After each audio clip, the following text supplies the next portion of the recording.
নবীজি বলছে দুনিয়া একটা মরা লাশ, আর এটার পিছনে সারাক্ষণ যে ঘোরে সে একটা কুত্তা।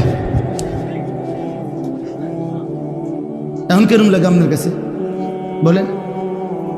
আপনার কোনো আপত্তি থাকলে মদিনা শরীফ কষ্ট করে গিয়া ওখানে জানায় আসলে ভালো হবে। ওখানে তিনি আছেন, কথা বলেন না কেন? যিনি বলছেন তিনি আছেন না? কোরআন শরীফে সরাসরি আছে।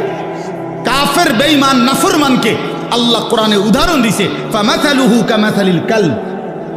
সরাসরি কোরআনের আয়াত। আল্লাহ বলছে নাফরমান বেঈমানের উদাহরণ কুকুরের মতো। কালবুন অর্থ যে কুকুর, আপনি জিঙ্গান মানুষের।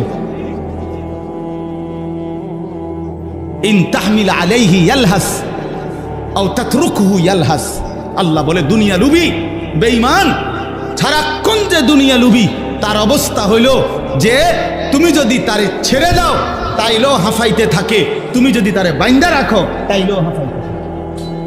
এই দুনিয়া লুবি পাইলেও অতৃপ্ত, না পাইলেও অতৃপ্ত, পাইলেও অতৃপ্ত, না পাইলো, না পাইলে আগের মতো বেচা কিনা নাই, পাইলেও অনুকূলে উঠতারি নাই।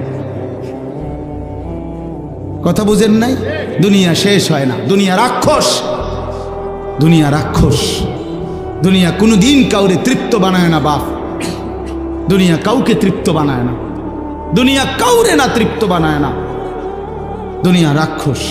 সারা দুনিয়া পেলেও মানুষের দিল তৃপ্ত হয় না। নবীজি সাল্লাল্লাহু আলাইহি সাল্লাম বলছেন, লা ইয়ামলাউ জাওফু ইবনু আদামা ইল্লা তুরাব।